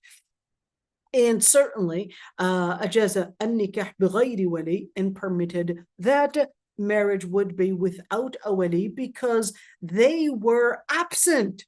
And she basically had dealt with this on her own, and there was no harm. And in other words, keeping in mind, look at this one, even in this case, her awliya, the girl's awliya, were not present. It's not that she was keeping it a secret, or that they were objecting this marriage. And now we see this all the time. The mother basically says, well, guess what? I have Ali ibn Abi Talib. He basically approved, and I'm going to do this. But the wali is there. The father is there. The father is there. He can be reached. It's not that he can't. Where was he when I divorced her father and he didn't give her child support, etc. Didn't give her child support. Not giving child support throughout these years does not mean he's not her wali. There's a difference. Certainly, he was supposed to be there financially, but that doesn't necessarily take away his wilaya when it came to marriage, for example. He's responsible, he's accountable for all of that, but then we would look into the case. Okay, now, what happened? Well, those awliya were not there. It's not those awliya when, of course, the woman got her daughter married. And then the awliya came in and they said, well, wait a minute, what is this woman doing? We don't approve any of this. That was because they were basically absent. And of course, in wilaya, when you were speaking about marriage, of course, it's more important, keeping in mind. Remember the DNAIM? Deen, nafs, aql, ird, mal. When we're talking about the legal maxims in Islam, are we going to consider that wali is more important in money than a wali needed for ird? Absolutely not. Ird is more important. A person's chastity is more important than money. So when we're speaking about that, then certainly we're speaking about father, grandfather, all of those will basically force them to invest in helping the daughter. Then if we're going to force them to helping the daughter financially, are we going to exclude them to help the daughter in case of social need? Absolutely not. Okay, let's see. I'm going to right there now. Let me see if I do have time. Do I have time to basically go further? Let's see. You know, there's always a lot more to say. Let's say, what about, I'm going to get to the majority of the scholars. What is the evidence on wali to them? They said, number one, Allah subhanahu wa ta'ala says, الرجال قوامون على النساء, that men are qawamun, protectors, maintainers over women. That's number one. They said Allah subhanahu wa ta'ala directs the words at men when speaking about marriage. So what does he say? وَأَنْكِحُوا الْأَيَامَ مِنْكُمْ. So basically giving the order to men and marry, directing the words at men and those وَأَنْكِحُوا الْأَيَامَ مِنْكُمْ وَلَا تُنْكِحُوا as a passive voice, and basically telling do not marry, talking to the men, not talking to the women. ولا تنكحوا المشركين حتى يؤمنوا فانكحوهن بإذن أهلهن. This one's a direct statement, and marry them with their families' permission. Can't be more direct than that. فانكحوهن بإذن أهلهن. You're going to get married to them with the consent coming from their families. Right there, direct statement in Surah An-Nisa, in Surah Al-Baqarah. وَإِذَا طَلَّقْتُمُ النِّسَاءَ فَبَلَغْنَ أَجَلَهُنَّ فَلَا تَعْضُلُوهُنَّ أَن يَنكِحْنَ أَزْوَاجَهُنَّ إِذَا تَرَاضَوْا بَيْنَهُم بِالْمَعْرُوفِ. And if you divorce women and their waiting periods, and do not prevent them from going back to their husbands if they agree in good kinship. What does that mean? Well, he's basically also directing the words at the responsible men right there and guarding them. But that does not mean that he takes over and does what is called adl al-wali. We're going to talk about adl al-wali later on, inshallah. What is adl al-wali? Adl al-wali is when the wali takes advantage of his position, takes advantage of his authority, takes advantage of his walaya position, and then wants to basically not be in service for the girl, but wants to be in service for himself. And then in that situation, we're going to say, sorry, that's adl al-wali. And just as in this one, the ayah says, sorry, if you're going beyond her service, then we're going to constrain your power. We're not going to allow you to take advantage of the power that was given to you, and we're going to make sure that you understand that, one, you cannot force her into a marriage she doesn't not want, and certainly if she wants to go back to her husband, who is, let's say, Muslim and all of that, there was no let's say, objection Islamically, but then she wants to go back to her husband, but he's abusive. He was beating her all the time. She's accepting this. You just have to let her decide. You just have to. But he's abusing her. Yes, we understand. Does she want to leave? Once she is ready to leave, she has to make the decision, not you. She has to make the decision. So at the end, Allah subhanahu wa ta'ala, you could see in the ayat, it was forbidding that a wali, forbidding a wali in taking his decision making his decisions, and basically taking his opinion over his daughter or sister's opinion, and not what she sees that is beneficial for her. So in the ayah, it's basically telling us, well, yes, it has to be in her favor, and adl al-wali is definitely not permissible. Okay, but hold on. Let's see. What is the evidence from the sunnah that a wali is needed? The Prophet ﷺ said in the hadith, أَيُّمَا امْرَأَةٍ نَكَحَتْ بِغَيْرِ إِذْنِ وَلِيِّهَا فَنِكَاحُهَا بَاطِلٌ فنكاحها باطل فإن دخل بها فلها المهر بما استحل من فرجها فإن اشتجروا فالسلطان ولي من لا ولي له. Okay, this hadith, any woman that gets married, this hadith, I want you to look at this. Any woman, didn't say virgin, not virgin, didn't give any of that.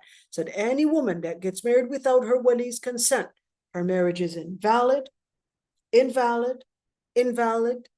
3 times. If he had intercourse with her, then he must pay her that mahr for transgressing her private part. If they dispute, the judge is the wali for those that do not have a wali. The Prophet ﷺ said, لا تزوج المرأة المرأة ولا تزوج المرأة نفسها فإن الزانية هي التي تزوج نفسها. He said a woman cannot get a woman married, and a woman does not get herself married. For the woman that is a prostitute is the one that would basically get herself married without basically a wali. The Prophet ﷺ said, لا نكاح إلا بولي.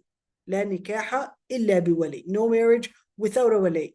Al-Bani made a long research on this hadith in Irwa al-Ghalil, not Arwa al-Ghalil, it's Irwa al-Ghalil. So that's a typo on my end. Irwa al-Ghalil, it's in almost 15 volumes. I think almost 15 volumes. Irwa al-Ghalil does an outstanding job. And it's بتخريج أحاديث الرافعي الكبير. And it's a very, very good book. It's a very good, thorough research on that hadith, لا نكاح إلا بولي, done by al-Albani. Okay, now when we look into these evidences, what does that mean? Is a wali obligatory or not? Yes, a wali is obligatory, but that does not mean that a wali can misuse his power. Layla, go ahead, dear. Assalamu alaikum.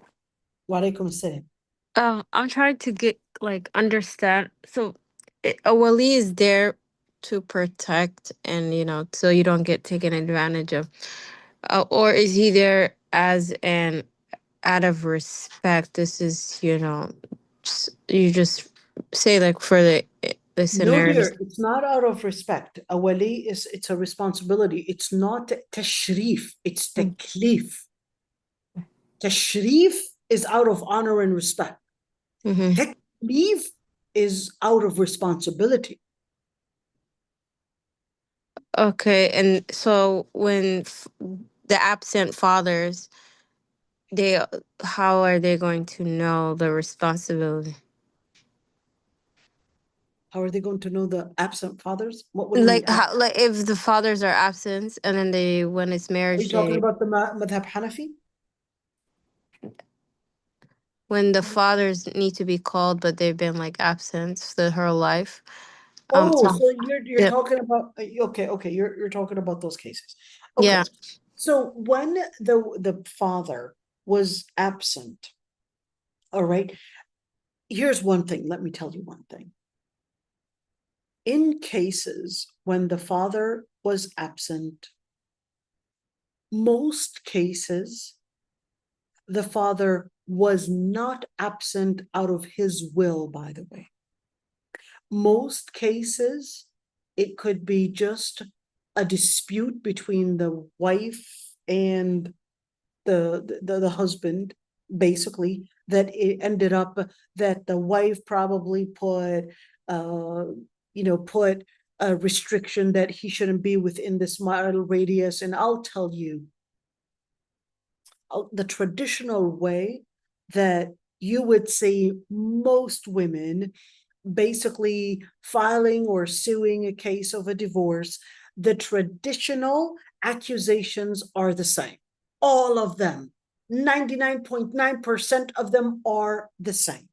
Number one, the first accusation is that he's a narcissist. Number two is that he was doing domestic abuse, or one day he yelled at her, one day she was not feeling safe and he was yelling, and that another one that she'll find a case, well, yeah, one day he hit me, and maybe it's not even true that he hit her, but she will say, yeah, he hit me and he beat me like this and this, and most of the times it's actually not true. Or that he married me for papers, or he basically was abusive to the kids. Like what? Oh, he was telling them that they, I remember having this case where the man was basically giving a limit to the child and how much he eats, and the woman, she was presenting it to the court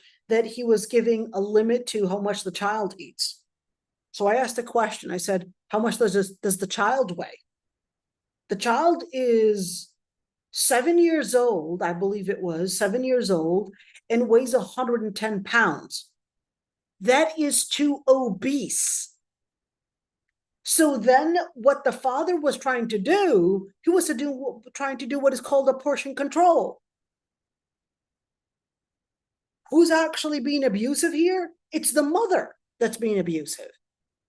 The father, he was like, okay, enough for gaming. The father is basically putting a time limit to how much he plays, how much he basically engages in entertainment, etc., in order for him to basically be, let's say, on schedule.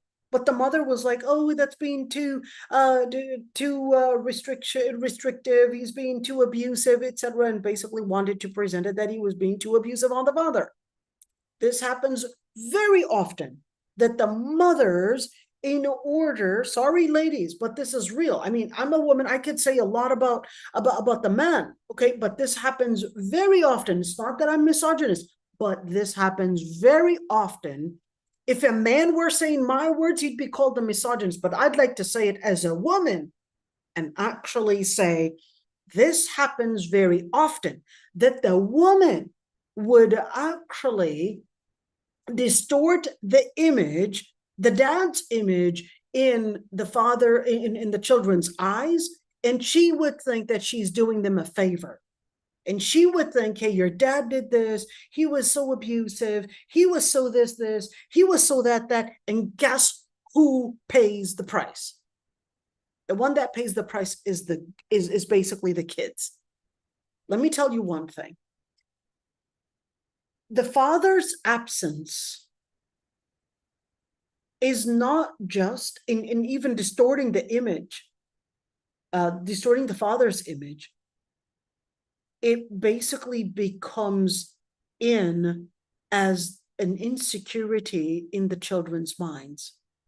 In the children's minds, they will see that they are insecure, that they are that they don't have anybody to love them. The fatherly figure is extremely important.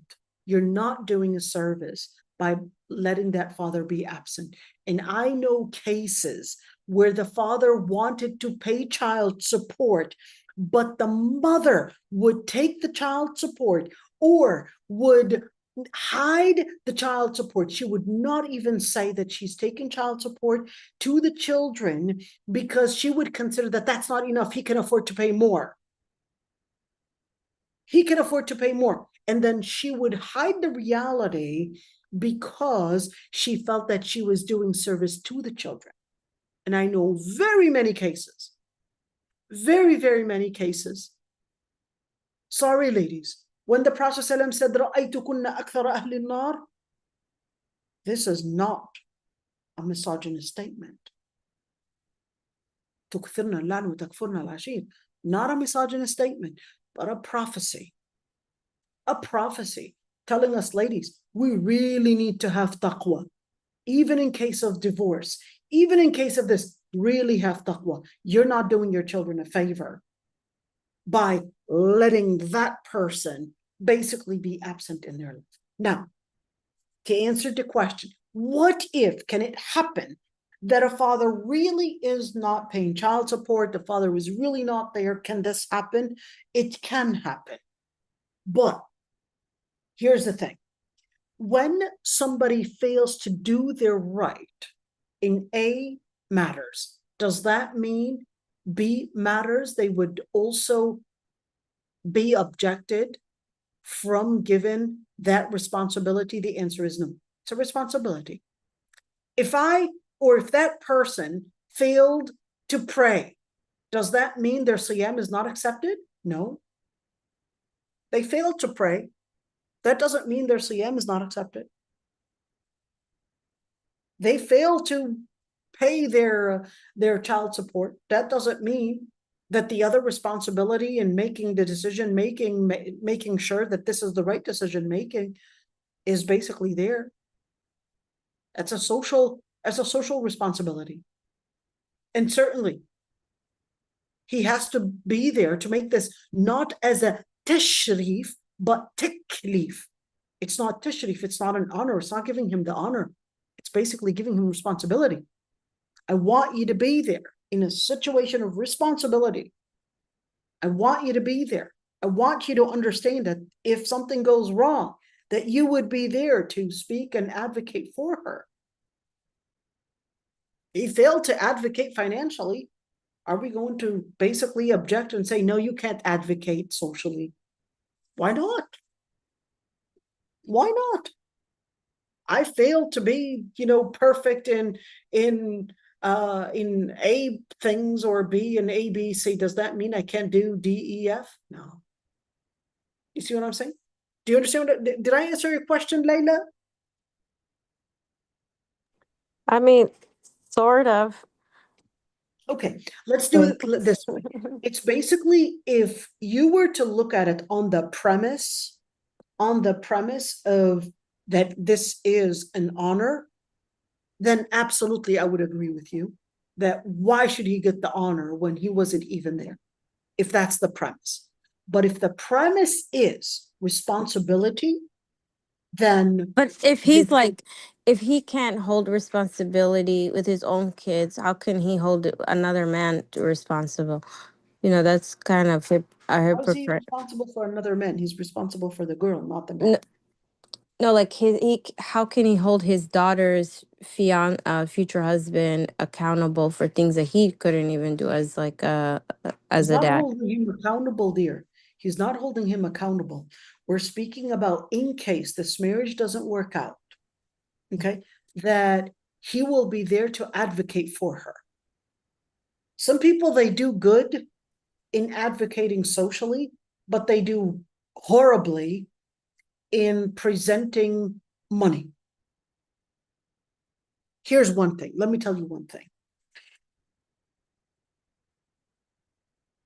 The Prophet ﷺ, a group of Sahaba, they came in and he said, who's the leader? They said, that person is the leader. على بخل فيه. Yet he has a problem. Very stingy.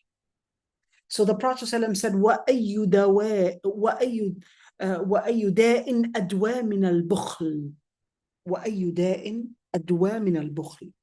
Is there any illness that is worse than being stingy? And then the Prophet ﷺ basically said he cannot be the leader, the chieftain, and put someone else. I agree with you that if the person was not there financially, that means they're not going to be there financially when she's basically later married, or probably the marriage doesn't work out. And of course, the qadi will debate, the qudaa themselves, the scholars of fiqh, will debate if the person was not there previously, whether this person is going to be there later.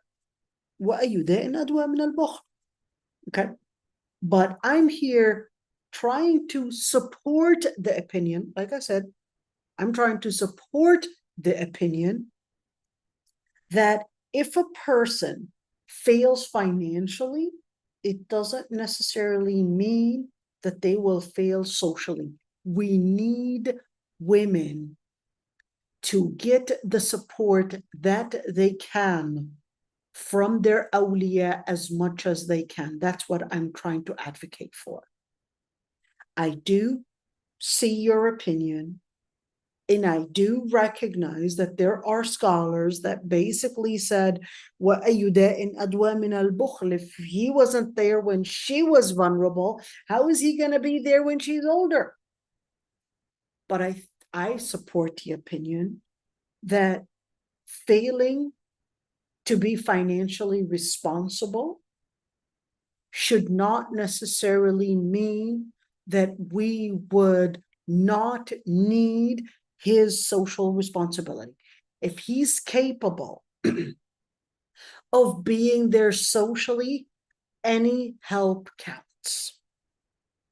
But if he's just wanting to get the tashrif, then we don't need his tashrif.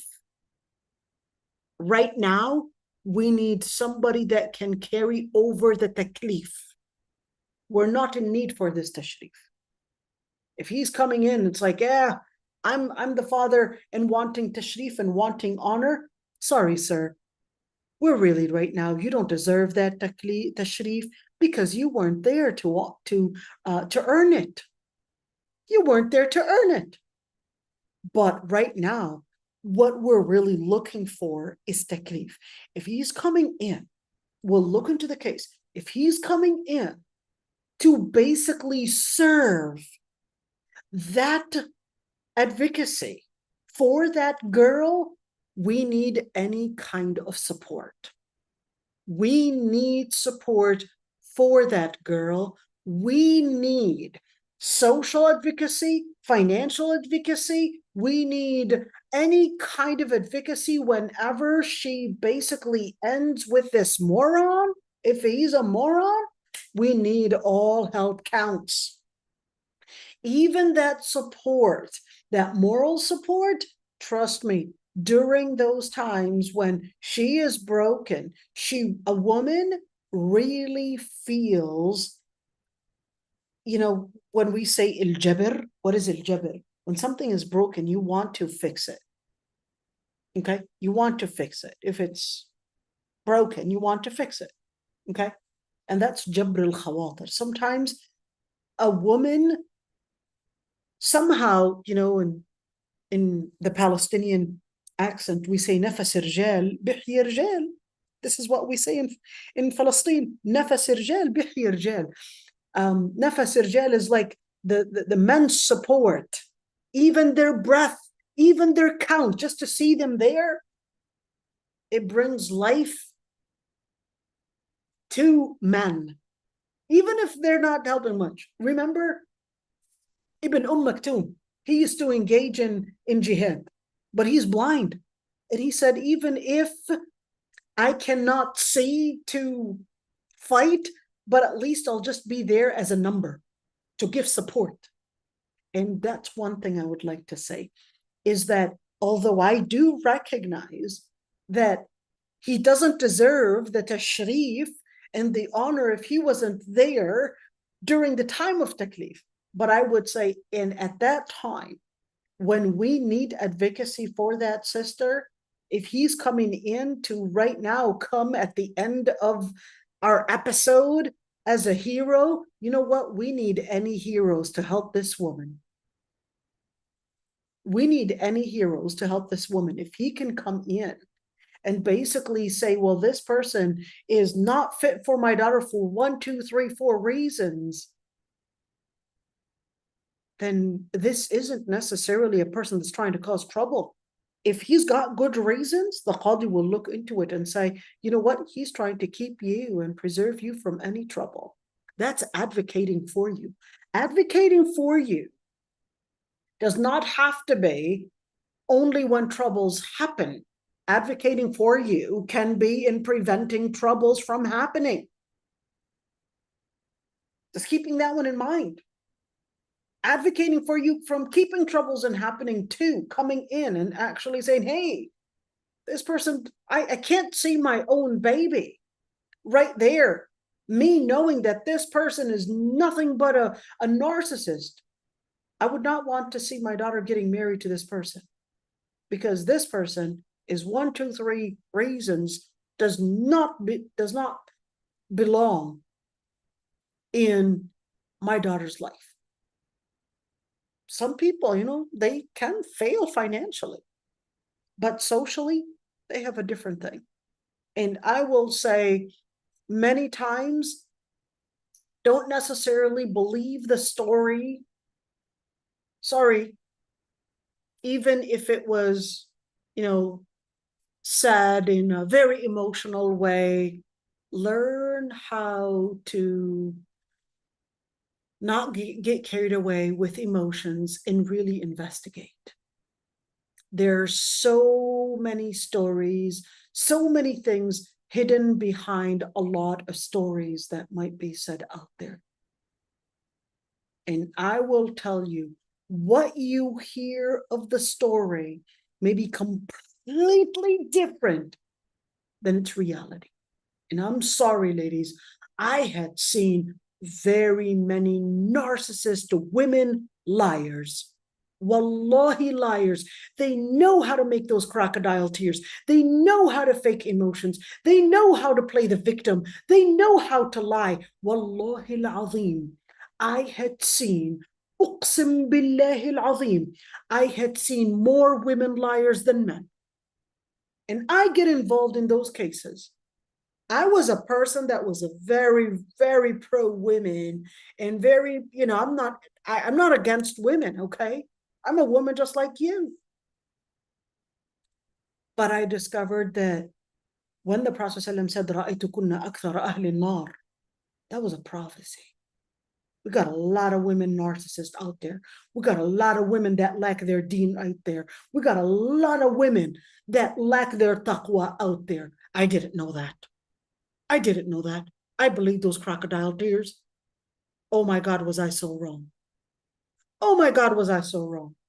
There's so many narcissist women, so many women that play those crocodile tears, so many those crocodile tears, so many women that play the victim role, and they know how to do it. I just want you to know that I'm not saying what men are victims. I'm not saying, yeah, haram, let's go cry over that. No. That's not what I'm saying. Allah subhanahu wa ta'ala put the awliya there to protect women from those many predators out there. Those are the men predators. There are many men predators out there. Oh, yeah. All right. I'm not debating on that. All right. I'm not debating on that. But I would like, as women in our circle, we usually hear the women tears and we usually hear the women cries and the women narrative. But when I was getting involved and hearing the men and the women narrative, and I was talking to the men and I was talking to the women, the story is completely different. When the woman comes in and she tells you her narrative and you're listening, and the first impression was, oh my God, you're suffering so much. Can't believe it. And then you would have all this hatred and anger on this person. And then when you end up talking to the man and you're holding the conversation, you hear a completely different narrative. Absolutely, the Prophet ﷺ said, لَعَلَّ بَعْضُكُمْ يَكُونَ أَلْحَنَ بِحُجَّتِهِ مِنْ بَعْضٍ. There's no doubt. Some of them are just more eloquent. They just know how to bring their case and create a different narrative. I mean, I'm not saying that I was always right on each and every single case. I don't claim that. Even the Prophet ﷺ had said, I may judge based on what I'm hearing, and I could be wrong, that is. That's the Prophet, Muhammad ibn Abdullah ﷺ.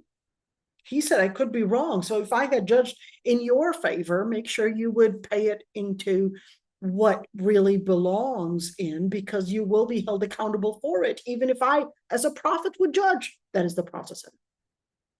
How's it with me? I was wrong on many cases. For sure, there's no doubt. But then on many cases, I discovered that many women know how to play the victim well, know how to play the crocodile tears, and know how to create a narrative in her own imagination. She will create an imagination that she was abused and that he's trying to take over her money, that he's trying to do this and he's trying to, and all of these different things. And it's just in her own imagination. Just in her own imagination. And she will live it wholeheartedly and play the tears and play all of that. And you will say she was playing the same tears when her father was responsible over her. She will play the same tears when she's married. She'll play the same tears when it's her kids. It's the same tears. Sorry, ladies. We really need to get our taqwa in place. We really need to get our taqwa in place. And that's when the Prophet ﷺ told us, ladies, you really need to enhance your taqwa. It's not me saying. It's the Prophet ﷺ saying. So what should we do? We have to do more sadaqah. we have to learn our Islam better. I don't know what factors are there that's making us really lack our deen. Is it our hormones? Is it our emotions? Is it our mindset? I don't know what it is, but we definitely lack taqwa more than men. That's the hadith. It's not me. That's the hadith telling us we lack taqwa. Do we need to increase our dhikr? Maybe we don't go to the masjid often, and that's basically getting us busy with other things. And then we end up basically lacking ilm. Maybe we end up basically because we don't pray as much, we don't fast as much, we don't, there are so many different things. Maybe that's basically affecting our consistency with our deen. Maybe, but that was something that Allah subhanahu wa ta'ala told us. But hey, we need to back up our dhikr. We need to back up our ilm. We need to back up our religiosity in different ways. We just need to work on certain things to get our taqwa in place. That's all I can say. We've got some homework to do. Yeah. May Allah subhanahu wa ta'ala give us all taqwa, and may Allah subhanahu wa ta'ala make us better than what people think of us. And may Allah subhanahu wa ta'ala make us, Ya Rabbi, those that would not only have the appearance of religion, but would have the practice of religion and would have the sincerity within to Allah subhanahu wa ta'ala. Allahumma ameen. This is it. If anybody would like to ask any questions, I'd be happy to answer that, inshallah. I'm sorry, ladies. Wallahi, like I said, I may appear like I'm here just so angry and so mean on women and etc. No, I am a woman just like you. I had seen so many cases. I mean, many cases, and I would even go to court, American court, and even be with the shuyukh and even be with all of those and listen to those cases. And some of them, by the way, حافظين القرآن, القراءات, and all of that. And I would be shocked. I would be shocked to see the game. But I'm basically not here just slapping women at all and wanting to do that. I'm just here, part of ma'ziratan ila rabbikum wa la'allahum yattaqun. That's it. That's what I'm trying to do. Ma'ziratan ila rabbikum. Ma'ziratan ila rabbikum. That the reason I'm just doing this is that, hey, it's a reminder for myself. I'm a woman just like you, and that I should have taqwa myself. It's a reminder for myself and a reminder for all of us. That's number one. It's a reminder. Two, and it's also because I do recognize that many women may be victims, but what I had seen is that many women were victims for their own wrong decision-making. She was a victim of her own wrong decision-making. Before she was a victim from the other person, she put herself in the wrong hands. She put herself in the wrong corners. And then she ended up, help. It's like, help. Why did you go there in the beginning? Why did you go there in the beginning? And then I need someone to help me. And then she'll go into this depression, anxiety. No one was there to support me. I was left on my own. The religion says they're supposed to help me. Why didn't they? Well, the religion says you're supposed to have your wali on board. Did you? No, you didn't. Well, how on earth did you want him to be on board when you didn't even have him on board in the beginning? Al-ghunmu bil-ghurm. That's how it goes. So I really do see those victims, and I really do feel sad for many of them, and I do understand that there are many women that are victims right there. And I had seen many women that were real victims of real men that abused their positions, whether religious positions or different positions, money position, they were rich, etc. I do recognize that There are certain men that abuse, that a woman really had been, women are so sincere, by the way. They're extremely sincere. They're so compromising. They're so sincere. And many men would abuse that, she had been basically not working out. She had been serving this home for all these years. And now when she gets a divorce, she basically has nothing, nowhere to shelter her, no one to be there for her. How is that fair? She was serving you all the time. And now you're going to say, okay, all the serving, thank you very much. That was serving me. And thank you very much. Now she gets to leave with nothing. How is that fair? She gets to leave with nothing, literally nothing. And she ends up having no choice but, hey, I need a home, so I'll just have to be patient with this mean, cruel person that's making my life hell. And here she is making the choice to stay in this marriage, not because she wants to, but because she has no other option. I know that there are these cases, but Allah al-Musta'an, I'm not saying women are all cruel by saying, رأيتكن أكثر أهل النار. He said أكثر, not all. But I just want to remind myself and remind as women and in our circle to remember that, hey, we really need to work on our taqwa. We need to work on learning our Islam better. We need to work on having that commitment to Islam, even if it may be not appearing like it's in our favor. Because وَمَا كَانَ لِمُؤْمِنٍ وَلَا مُؤْمِنَةٍ إِذَا قَضَى اللَّهُ وَرَسُولُهُ أَمْرًا أَن يَكُونَ لَهُمُ الْخِيرَةُ مِنْ أَمْرِهِمْ. Not be fit for a believing man or a believing woman. If Allah subhanahu wa ta'ala decrees a matter, that they would go against Allah subhanahu wa ta'ala. That's it. سَمِعْنَا وَأَطَعْنَا. Allah al-Musta'an. So this is it, everybody. If there's anybody that would like to add anything, I would be happy to listen to it.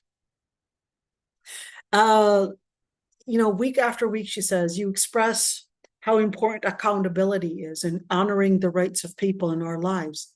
Absolutely. That's taqwa. Taqwa and faith really isn't that.